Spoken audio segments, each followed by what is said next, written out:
Cuidarnos a nosotros mismos significa también cuidar el entorno en el que vivimos. Y eso pasa por revisar también nuestros modos de actuar y consumir. Se dice que la humanidad consume los recursos de casi 2 planetas Tierra al año y que se está sometiendo a una sobreexplotación muy difícil de sostener.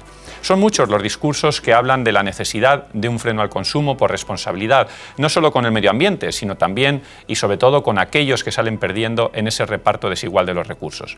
Otros consideran que un freno o cambio de modelo significa asumir que vamos a decrecer.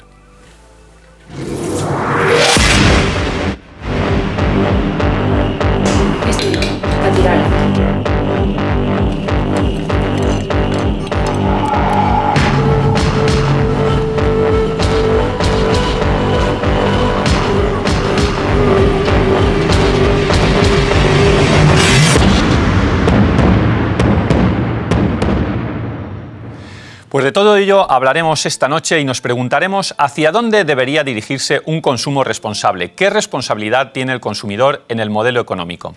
Tenemos con nosotros a 2 expertos en consumo. Carmen Valor, profesora de la Universidad Pontificia de Comillas, investigadora en consumo sostenible y mercado en transición a la sostenibilidad. Carmen, buenas noches. Buenas noches. Mamen, si me permites, que es mejor, como te llamamos habitualmente. Buenas noches. Gracias. Y Enrique García, portavoz de Relaciones Institucionales de la Organización de Consumidores y Usuarios, de la OCU. Enrique, Exacto. Buenas noches. Buenas noches, encantado de estar con vosotros aquí. Un placer. Se habla mucho de consumo, llevamos muchos años hablando del consumo, de una sociedad consumista, pero durante toda la historia realmente hemos hecho transacciones, hemos hecho negocio y hemos necesitado el consumo para cubrir nuestras necesidades. ¿Por qué, Enrique, se habla ahora tanto de consumo? Bueno, a ver, el consumo por definición teórica es eso, la satisfacción de las necesidades humanas. Y esto pues, nos lleva a que en el mercado tengamos ese papel de última parte de consumidores. Ahora lo que tiene es un enfoque, digamos, que parece moderno, se habla de consumo sostenible, pero que en realidad es el consumo que se lleva haciendo desde hace mucho tiempo. Esto lo conocen bien pues, nuestras abuelas, consumir y satisfacer nuestras necesidades con los menores recursos posibles. ¿Qué ha pasado? Pues que durante mucho tiempo hemos estado en otro modelo diferente, el modelo de cuanto más consumir mejor. Y esto no es lo razonable. Sobre todo no es razonable, ¿por qué? Porque no es sostenible. No se puede mantener en el tiempo este modelo de usar y tirar. Consumir permanentemente lo nuevo, descartando lo viejo o sin tener plena conciencia de lo que estamos consumiendo. Por tanto, ahora lo moderno, curiosamente, era lo que se hacía antes, ¿no? En OCU hay que decir que llevamos toda la vida prácticamente trabajando en dar recomendaciones de consumo sostenible y razonable a los consumidores. ¿Es una cuestión solo de que es lo moderno hablar, como dice Enrique, de consumo responsable o consumo sostenible, o es algo más? Pues es esta filosofía en el fondo de pensar cuánto es suficiente, que esa es la diferencia con antes y ahora. O sea, que necesitamos los recursos de la naturaleza y nos necesitamos unos a otros para sobrevivir como especie. Pero ¿cuánto es necesario? ¿Cuántos vaqueros necesitas? ¿Cuántos abrigos necesitas? ¿Cuánta comida tienes que tener en la nevera? ¿No? O sea, es una cuestión de medida. Del límite del consumo, ¿no? Y confirmando lo que él decía de que al final es lo que hacían nuestras abuelas, en un estudio que hicimos hace poco, el perfil dentro de España con hábitos más profundos de sostenibilidad son las abuelas. Probablemente porque tienen imbuida también una filosofía de cuidado, una alta generatividad, que es esta idea de empezar a pensar qué le voy a dejar al mundo cuando ya no esté. Y entonces reconocían que todas sus prácticas de ahorro de recursos estaban dentro de esas prácticas de cuidado. Sí, efectivamente el consumidor joven o el perfil más joven sí que tiene otros hábitos distintos, ¿no? Los hábitos de los consumidores están muy influenciados por la publicidad, que es determinante, es decir, la publicidad, ese mensaje machacones permanentes que tenemos a través de la televisión, a través de redes sociales, a través de los medios públicos, donde se nos incita al consumo, de alguna manera se nos está generando una necesidad. Hasta ahí el modelo reflexivo de qué es la suficiencia, es decir, qué tengo y qué necesito, pues es donde al final el consumidor juega. ¿Qué ocurre? Pues que también en esto hay que decir que los niveles de consumo han crecido mucho en el mundo desarrollado, ¿eh? No nos olvidemos que aquí vivimos en un mundo absolutamente desarrollado que no tiene nada que ver con la globalidad del planeta. Y por tanto ahí en esos patrones donde los consumidores más jóvenes precisamente son los peor acostumbrados, pero luego también tienen esa motivación de lo moderno, ¿no? De lo sostenible, bueno, pues hay que influir, nuestro consumo influye en nuestro mercado y nuestra ordenación económica. Pero Enrique, tú hablas de jóvenes frente a mayores, tú hablas también del tema de la necesidad, pero es un poco relativo el concepto de necesidad, ¿no? Los que somos de derecho hablamos de conceptos jurídicos indeterminados, sí. No sé si se puede aplicar aquí, pero la necesidad es relativo. ¿Qué es lo necesario? Tú decías, 2 pantalones, 3, 5, pues seguramente para nuestros abuelos es necesario menos que para los jóvenes, como dice Enrique. Pues, y ahí es donde entra la reflexividad. Entonces, una estándar que podemos tomar para ver qué es necesario es la felicidad, ¿no? ¿Qué te hace feliz? Bueno, pues los niveles de consumo se han disparado desde los años 50 y los niveles de felicidad no. Y los países donde más se consume no son los países más felices. Entonces, y esta es otra cosa que muestra la investigación, también la de nuestro grupo. La gente que practica consumo sostenible y que reduce el consumo es más feliz. Porque la felicidad, o sea, de alguna manera en nuestras sociedades el consumo se está usando para paliar otros síntomas, ¿no? Otros síntomas de esta desafección social que tenemos, de esta soledad, de una cierta pérdida de sentido. Entonces también podemos ver el consumo como, como el resultado de una enfermedad que tiene esta sociedad. La gente que no consume es porque no tiene esa enfermedad. Entonces esto también debe entrar en nuestras consideraciones de qué es necesario, o sea, que de la forma de felicidad más profunda que es la eudamónica, ¿cuántos objetos necesito para esa felicidad? Para esa felicidad. Bueno, también hay una parte que hay que verlo desde el lado de la empresa, ¿no? Que al final es la que genera ese producto. Sí. Para muchas empresas, esta mutación hacia un modelo de producción más justo y más respetuoso con el entorno social y ambiental y con unos criterios de lo que se está denominando humanismo empresarial es ya mucho más que un objetivo, sino una realidad. Nos escucha Juan Antonio Pedreño, presidente de CEPES. Juan Antonio, buenas noches. Hola, ¿qué? Buenas noches. Juan Antonio, desde vuestra organización, desde CEPES, una organización que promueve, que favorece la economía social, ¿qué es un consumo responsable? Bueno, yo creo, escuchando a los intervinientes anteriores, creo que hay una tendencia creciente en este momento hacia actuaciones en el ámbito del consumo, especialmente hacia actuaciones para tener un consumo responsable. Yo creo que, bueno, en este caso, si hablamos desde la perspectiva de las empresas de economía social, que tenemos unos valores y unos principios que queremos transmitir a la sociedad, pues yo creo que las actuaciones que sin duda son beneficiosas para el entorno natural, para las personas, como ha señalado también Enrique, la satisfacción de necesidades de las personas es uno, o el principal objetivo de la economía social, para la sostenibilidad del planeta y para que permitan un mayor aprovechamiento de los recursos, como comentaba también Carmen hace un momento. Y desde luego, como último objetivo, un ahorro económico. Tenemos muchos ejemplos en este momento que están planteándose, como es el ahorro energético, como es el ahorro de agua, especialmente en un momento tan complicado como estamos abordando en este momento. Yo creo que es uno de los problemas políticos de más actualidad, diría en este caso, la eficiencia energética, que eso implicaría una menor contaminación también de las empresas, también, por ejemplo, la apuesta por las energías renovables. En Europa en este momento hay más de 1000 cooperativas de energías renovables que están trabajando con la sociedad, creando comunidades energéticas para proteger el medio ambiente en este sentido. Y también, como ha comentado Enrique, el tema de la economía circular, reciclar, reutilizar, reducir el consumo, alargar la vida de los productos, comprar productos locales, por ejemplo, también, y de esa manera fomentaríamos el comercio de proximidad. Hay que recordar que las empresas de economía social, por ejemplo, son empresas muy arraigadas al territorio y, por ejemplo, fomentar el comercio de proximidad facilitaría que se fortaleciera esa economía local, que se redujera incluso el tema de los transportes. Y en esta línea. Y también, como ha comentado Carmen, pues yo creo que hay que evitar el derroche alimentario. Hay que reducir la comida que tiramos, porque esto también de alguna manera disminuirá el impacto ambiental. Y por supuesto reducir productos tóxicos, contaminantes. Sí, yo creo que hay una conciencia general de que efectivamente el empresario no pierde, sino que tiene que ir hacia un consumo más responsable que nos va a beneficiar a todos. Creo que esta es un poco una línea de trabajo. Y Juan Antonio, precisamente por esto que dices de que el empresario no pierde, hay ahora una tendencia, Adela Cortín escribió hace un tiempo un libro que se llama El poder del consumidor. ¿Es el consumidor ahora el que determina, el que marca el paso, si me permites la expresión, al empresario determinando esa oferta o al revés? ¿O es como tradicionalmente lo ha sido siempre? ¿Es el empresario el que seduce al consumidor? Bueno, pues yo creo que aquí hay parte y parte. Yo creo que efectivamente hay una tendencia también mayor cada día por parte del consumidor para saber, para conocer cómo su proveedor fabrica los productos, cómo su proveedor fabrica los alimentos, cómo hace los servicios que realiza, si están de acuerdo a las cuestiones legales, normales y demás.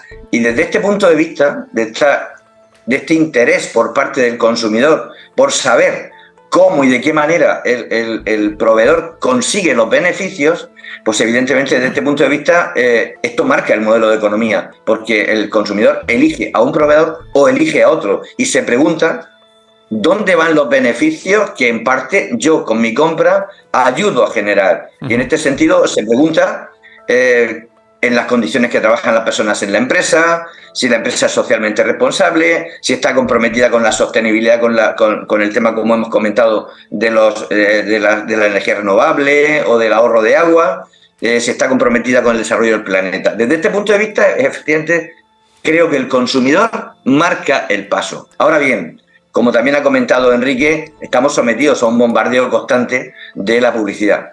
Y en este sentido, yo creo que vemos diariamente como mucha gente se deja arrastrar por esa publicidad que bombardea diariamente, se deja arrastrar por comprar productos importándole prácticamente el precio solamente, sin hacer ninguna otra pregunta, o el tiempo que va a tardar ese producto en llegar a mi casa, y se dejan llevar de alguna manera por estos criterios y olvidan esa concienciación que tenemos que tener para dejar un legado a las generaciones posteriores, trabajando de una manera diferente y consumiendo de una manera más responsable. Yo creo que hay todavía no hemos llegado a la conciencia general absoluta, evidentemente, en donde la conciencia determine exclusivamente la empresa que va a continuar. Pero sí que es verdad que creo que hay una tendencia en este sentido hacia saber no solo qué hace después esa empresa con los beneficios que ha tenido, si aporta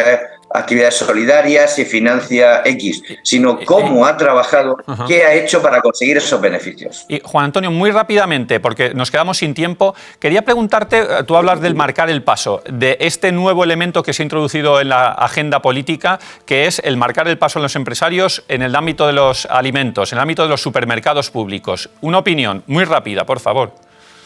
Sobre los supermercados públicos. Bueno, yo creo, vamos a ver, lo que hace falta y lo que hace sostenible a los mercados económicos y a las sociedades es tener unas normas que permitan a las empresas, de alguna manera, operar en igualdad de condiciones. Normas que den seguridad y que aseguren su crecimiento. Seguramente la inflación, la subida de los precios, pues ha puesto en valor que efectivamente hay personas que con los sueldos que están teniendo no llegan a poder comprar los elementos básicos para poder funcionar. Y eso ha disparado de alguna manera la necesidad de hacer una bolsa de productos económicos, o ha disparado la necesidad de intervenir. Un supermercado público, se me ocurre pensar que para que tenga precios más baratos tiene que estar financiado, tiene que estar subvencionado. Y por tanto, quizá en ese caso, si está subvencionado ese supermercado público, otros supermercados tendrán dificultades. En el ámbito de la economía social tenemos una gran presencia en este sector. Tenemos a Eroski, tenemos a Covirán, tenemos a Consum, tenemos a la Unión de Detallistas de España, y evidentemente hemos trabajado aportando bolsas de productos básicos para estas personas, dado el momento. Pero yo creo que, en fin, insisto en la primera parte de la intervención mía, creo que lo que tenemos que hacer de alguna manera es fuerte y sostenible en los mercados. La intervención de esta manera, yo creo que tiene sus muchísimos riesgos. Muchas gracias, Juan Antonio. Pues buenas noches, gracias por tus aportaciones desde CEPES. Gracias. Muchas gracias a vosotros. Buenas noches. Con esta iniciativa de crear una cadena de supermercados públicos que hablábamos con el presidente de CEPES, se pretende bajar los precios para ayudar a las personas en dificultades, pero seguimos sin solucionar el problema del derroche alimentario. Según datos del Ministerio de Agricultura, 1,2 millones de toneladas de alimentos en España se desperdicia, es un 10%. Aún así nos dicen que no somos uno de los países con un porcentaje tan alto. Este jueves se ha tramitado una ley para evitar el derroche en los hogares y en los supermercados con imposición de sanciones. Nazaret nos lo cuenta con algún detalle más. La ley obliga a las superficies comerciales de más de 1.300 metros cuadrados a donar excedentes de comida a organizaciones sociales o a banco de alimentos. En caso de incumplirse, se han diseñado diferentes sanciones que oscilan desde los 2.000 euros hasta el $500.000 de euros, en función de la gravedad. Y en cuanto a los hogares, se han trazado medidas para reducir el desperdicio alimentario. Con esta ley se espera que en el año 2030 los residuos per cápita se reduzcan en un 50% y en un 20% en las cadenas de producción y suministro. ¿Qué parece esto de los supermercados? Qué tema complicado, ¿no? Supermercado público. A ver, dicho así, parece una medida razonable, ¿no? O adecuada en el contexto en que estamos, pero hay que ponerle más cosas. ¿Supermercado dónde? ¿Cuánto? ¿De qué producto? ¿De qué manera? ¿Cómo se estructura eso? Y además, ¿cómo se crea en un entorno donde... a ver, lo que más favorece al consumidor es la competencia. ¿Por qué? Porque ahí es donde el consumidor es soberano, tiene capacidad de elección. Hablamos de consumo responsable. Una encuesta de OCU señala que el 62% de los consumidores es consciente del peso de sus decisiones de compra. Por tanto, más que la titularidad del establecimiento, lo que hay que asegurar es las condiciones de competencia en el mercado, pues que eviten abusos en la subida de precio. Por ejemplo, que haya transparencia en la cadena de valor y que los consumidores sepan que supermercados han subido más o han subido menos los precios en función de sus beneficios y demás. Eso es lo que falta hoy, más que la titularidad de quien vende. Y hay otras posibilidades intermedias, además de las que señalaba antes, de cooperativas de consumo. O sea, hay supermercados gestionados por consumidores que ya se encargan ellos de elegir a proveedores que ofrezcan mejores condiciones. O sea, quiero decir que a veces hacemos debates o soluciones simplistas entre público-privado, ¿no? Y hay posibilidades intermedias, ¿no? Claro. Hay modelos de negocio híbridos que creo que deberíamos explorar mucho más. Lo vamos a ver, porque son muchas empresas y entidades las que están empezando a basar su modelo de negocio en dar una segunda vida a lo que sobra o a lo usado. Un ejemplo es Moda Re, un proyecto de economía circular de Cáritas que elabora ropa con las prendas usadas y genera además empleo social. Cada año gestiona más de 40 millones de kilos de ropa usada y ha generado ya cerca de 1.200 puestos de trabajo en todo el país.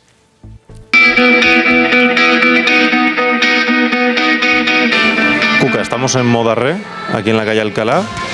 Es una tienda de ropa, dicen, de segunda mano, pero ¿en qué consiste el proyecto? Cuéntanoslo. Bueno, pues el proyecto de Moda Re es una iniciativa social de Cáritas. Está destinada a reutilizar, reciclar, vender y donar. Y también la recogida. Es una ropa que antes se tiraba y ahora pues se reutiliza y da empleo a personas, se ayuda a gente necesitada y a la vez la gente puede comprar aquí, que eso es estupendo. Este es un proyecto social, claramente, donde hay que pagar una serie de gastos, alquiler, nóminas, porque las personas contratadas son personas de inserción con su contrato, con su alta en seguridad social. Entonces, esto es posible gracias a que las personas compran. Cualquiera de la calle viene y compra. ¿Toda esta ropa sale de los contenedores de Cáritas? Sí, Cáritas Madrid recoge la ropa de los contenedores, que hay un montón en Madrid, más de 150, contenedor rojo. Hay personas también de inserción que recogen, lo prensan y lo mandan a un almacén general. Hay de todo, aquí viene gente muy joven, mucho público joven, vienen señores clásicos, modernos, tenemos de todo. ¿Sí? Pues muy bien. Esto es un éxito y necesitamos que nos conozcan más. Te referías, Mamen, ¿no? Quizás a estos otros proyectos, ¿verdad?, de compatibilidad, de unos precios razonables, de unos precios más asequibles con la sostenibilidad. Sí, este tipo de modelo de negocio, que se llama modelo de negocio sostenible, que le enseñamos a los alumnos a descomponer los elementos, ¿no?, los procesos, y pensar si cada uno de esos procesos podemos multiplicar su impacto social o ambiental, como es este ejemplo que me encanta, ¿no?, donde han conseguido ir haciendo modificaciones para que al final se dé más valor. Y probablemente muchos modelos de negocio que ahora conocemos tendrán que modificarse a eso, igual que en el curso de la historia hemos ido modificando las estructuras económicas para adaptarse a las necesidades, ¿no?, de los tiempos, pues tendremos que ir a este tipo de modelos de negocio. Sin duda, yo destacaría dos cuestiones de este precioso proyecto, que son 1.200 puestos de trabajo y el concepto de negocio, efectivamente. A ver, en la economía circular hemos pasado de que antes esto eran residuos, que por cierto, los contenedores eran piratas, hicimos un estudio donde señalábamos eso, y esto acababa en el tercer mundo, como ropa usada o se deshilachaba, y ahora se le da una segunda vida, una utilidad, reduce el impacto ambiental y además genera puestos de trabajo y es un negocio, en este caso, con una orientación claramente social. Quiero decir que esto de reutilizar, revisar, reciclar, tiene sentido económico. Y ahora en Europa, dentro de la estrategia económica europea, donde somos una región que, al contrario que otras como Asia o como Estados Unidos, no tenemos ni energía ni materias primas, esto es una obligación económica. Es decir, todas las empresas o se adaptan a este concepto de economía circular o en el futuro cercano desaparecen como modelo de negocio. ¿Por qué? Porque la sostenibilidad ya está cada vez más integrada en los modelos de negocio precisamente por los costes. Porque si de alguna manera metemos los costes ambientales, pues hay procesos que hoy por hoy no son sostenibles ni viables en el tiempo. Y eso va a cambiar. ¿El consumidor puede contribuir a cambiar eso? Sí, de forma determinante. ¿Cómo? Haciendo elecciones en el mercado. Pero hay frenos, cuidado que lo ponemos como muy idílico, pero en la práctica no resulta fácil hoy por hoy tomar decisiones de consumo sostenible. Dos frenos. Sí. El primero, la información. Una encuesta de OCU señalaba que el 60% de los consumidores señala que no tiene información sobre el impacto socioambiental ampliado de los productos que consume.